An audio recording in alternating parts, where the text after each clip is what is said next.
जी आज़म साहब। बहुत शुक्रिया जनाब स्पीकर। मैं खैर मकदम करता हूँ बैरिस्टर गौर साहब ने जो बात की और उन्होंने बड़े तहम्मुल और बुर्दबारी से इस बात का इजहार किया कि पार्लिमान की जो इज़्ज़त, तकरीम, हुर्मत है वो हम सब को अज़ीज़ है। मैं उनका कुलीग और भाई होने की हैसियत से ये भी ज़रूर अर्ज़ करूँगा कि आपने कहा कि हमें दीवार के साथ मत लगाएं। देखें, वज़ीर आज़म ने हल्फ लेने के बाद जो पहली बात की, जब 2022 में एक आइनी तरीके से तहरीक अदम एतमाद कामयाब होने के बाद वो यहाँ पे खड़े हुए, तारीख़ बता रही है और तारीख़ बताती रहेगी कि आप लोगों का फ़ैसला गलत था, असम्बली छोड़ के जाने का, आपने उसकी कीमत अदा की। कुछ बातें हैं जो हमें करनी चाहिए, तारीख़ के झरोकों से हमें सबक हासिल होते हैं। आप अगर पॉलिटिकल डिसीजन लेते, ऐवान के अंदर रहते, तो मामलात शायद उस हद तक ना जाते। आपने स्पेस खुद छोड़ी। आपने पाकिस्तान के अवाम का खैर अंदेश बनने की बजाय, खैर ख्वाह बनने की बजाय, आपने अपनी हुकूमत को, इक़्तिदार को तरजीह दी और आपने उसको अना का मसला बना के कहा कि हम नहीं खेलते, जाएं। सियासत ये नहीं है। सियासत और फिस्तायत में एक ही फ़र्क है कि सियासत में आप दलील से, डायलॉग से कायल करते हैं, फस्तायत में कहते हैं कि ताकत से करेंगे, बज़ोरे बाजू करेंगे, डंडा से करेंगे। नहीं चलेगा। खुरम साहब सुने, हम बड़े आपको, आप माशाल्लाह मेरे वकील भाई हैं, छोटा भाई है, सुना करें। लुकमे देने से तारीख नहीं बदलेगी, लुकमे देने से ये भी नहीं बदलेगा कि इस कुर्सी को, जिसको आज आप जिसकी तरफ उंगली उठा रहे हैं, एक आइनी अमल को रोकने के लिए उस कुर्सी में बैठ के आपने मुंतखब ऐवान तहलील कर दिया था, 2 मिनट में तहलील कर दिया था। ये तारीख़ माफ़ नहीं किया करती। जो गलतियां हमने की हैं उनकी माफ़ी भी नहीं मिलेगी, जो इधर से हुई है उनकी माफ़ी भी नहीं मिलती होती। और history is always very reckless. ये आईना होता है, वही मुंह नज़र आता है जो लेके जाते हैं आप उसके सामने, वही करतूत नज़र आते हैं जो किए होते हैं। तारीख़ को जज करने दें। लेकिन मैं फिर एक दफ़ा वज़ीर आज़म पाकिस्तान मियाँ शहबाज शरीफ की वो बात दोहराता हूँ कि पाकिस्तान हैं तो हम सब हैं। पाकिस्तान चलेगा तो इमरान खान को भी आस रहेगी कि शायद वो दोबारा इक़्तिदार में आ जाए। पाकिस्तान रहेगा तो पाकिस्तान पीपल्स पार्टी, पाकिस्तान मुस्लिम लीग नून, तहरीक इंसाफ, मुत्तहिदा कौमी मूवमेंट, दीगर जमातें जो हैं वो सियासत करेंगी।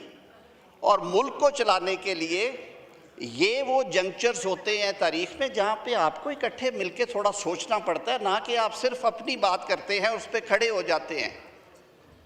शहीद जुल्फ़िकार अली भुट्टो को फांसी के फंदे पे ले जाया गया, लोगों ने एहतजाज ज़रूर किया, लेकिन उसकी लिमिट्स थी, उसमें रह के किया। मोहतरमा बेनज़ीर भुट्टो साहिबा को शहीद कर दिया गया। आग लगी मुल्क में, पार्टी रहनुमा आगे आए, उन्होंने हाथ जोड़े, उन्होंने कहा मुल्क को चलने दो। मियाँ नवाज शरीफ को 2 दफ़ा इक़्तिदार से निकाल के बाहर किया गया। हमने तो नहीं कहा कि हम सरकारी असला लेके, सरकारी गाड़ियाँ लेके, सरकारी शब-शबा के साथ, सरकारी प्रोटोकॉल्स के साथ दारुल खिलाफे पे हमले करेंगे। मैं, असद कैसर साहब मेरे भाई हैं, मेरे से ज़्यादा तजुर्बाकार हैं, कानून को समझते हैं, स्पीकर की चेयर पे रहे हैं। असद कैसर साहब, गवर्नर राज जो है वो मार्शल लॉ की कोई शक्ल नहीं है, आइन में दिया है, फ्रेमर्स ने दिया है। 232 से 234 तक बैरिस्टर गौर खान बैठा हुआ है। अगर वो हालात होते हैं तो ये एक आइनी अमल है। हाँ, गैर आइनी अमल ये है कि आप पुलिस के डाले आगे पीछे ले जाके, फायर ब्रिगेड की गाड़ियों के ऊपर वर्कर टोपियों वाले बिठा के, सरकारी क्लाशन कोफे लहरा के इस्लामाबाद पे हमला करें, वो गैर आइनी है। माफ़ी दीजिएगा मुझे इन बातों की, लेकिन ये बातें हमें करनी है। आज हमें ऐवान में करनी पड़ रही हैं। ये कर लिया ना, 2 मेंबरान ने आपकी तरफ से बात कर लिया, दैट इज गुड इनफ। यहाँ से भी एक ने बात किया नहीं दे। सर आप सारी बातों का जवाब दें। स्पीकर साहब, मैं सिर्फ ये हाथ जोड़ के ये इस्तदा करता हूँ कि पहले गलतियाँ बहुत हो चुकी हैं। गलतियाँ आपने भी की हैं, अपने दौरे इक़्तिदार में गलतियाँ हमसे भी हुई होंगी या कर रहे होंगे, लेकिन इंट्रोस्पेक्शन भी किसी चीज़ को कहते हैं ना। अपने दामन में भी हमने झांकना है। हम तो समझते हैं कि हमारे साथ भी जो होता रहा था उस पे हमने उस लाइन को क्रॉस नहीं किया, और करना चाहिए भी नहीं। वो मौलाना कौसर रियाजी ने कहा था कि इक़्तिदार का लफ्ज़ जो है, इसको ज़रा देखें कि इसके हिज्जे और हिस्से क्या हैं। उसी में सारा सब क्या इस मुल्क की सियासत का, कि जब आप इक़्तिदार से निकल के जब वो कहते हैं जी पहला हट जाता है तो फिर सीधा दार नज़र आता है आपको। हमें ये फ़िलॉसफी चेंज करना है, और ये एक जमात चेंज नहीं करेगी, ये सब ने मिल के चेंज करना है। हम तो वो आशुफ्ता सर हैं जिन्होंने वो मट्टी की मोहब्बत में वो कर्ज भी उतारे हैं जो वाजिब नहीं थे। ये जो शहादतें और कुर्बानियाँ यहाँ बैठी दो जमातों ने भी दी हैं, वो भी कम नहीं हैं। जेलें हमने भी काटी हैं, ठंडी ज़मीनों के ऊपर हमारे बुज़ुर्गों को भी सुलाया गया और उनकी भी बेतौकीरी की गई। हस्पतालों से गिरफ्तारियां यहाँ से भी हुई हैं, लेकिन इन बातों को दोहराने का फ़ायदा नहीं है। आगे की सोचे सर, चलें अब आगे चले सर। मैं इलेक्शंस की बात बार बार होती है, मैंने बारहा ये कहा है कि 2013 में भी यही कहा गया। आपके कहने के ऊपर धरने देने के बाद, पता नहीं क्या क्या होने के बाद, पाकिस्तान के गैर मुतनाज़ा तरीन चीफ जस्टिस नासरुल मुल्क साहब ने इंक्वायरी हेड की। आपकी ख्वाहिश के मुताबिक इंक्वायरी कमीशन बैठा, एक बाइज्जत मुनसफ बैठा और उन्होंने वो क्लीन चिट दी। तो फिर क्या निकला? ये ज़्यादा बेहतर नहीं था आपस में बैठते? अभी भी आप रोज़ 2024 की बात करते हैं, फरवरी के इलेक्शंस की। आपने 90 से ज़्यादा पटिशन्स की हैं, 70% से ज़्यादा उसमें से फ़ैसला हुई हैं। खैबर पख्तूनख्वा में जो लोग जीते हुए हैं उनके हक़ में हो रहा है, सिंध में जो जीते हैं, पंजाब में जीते हैं, जहाँ पे एक दो हलकों पे नज़र आया वहाँ पे ज़िमनी इलेक्शन अनाउंस कर दिए गए हैं। तो भाई एक लीगल आइनी मैकेनिज़्म है, या तो आप फिर उसको ना मानते, आप बैठते ना।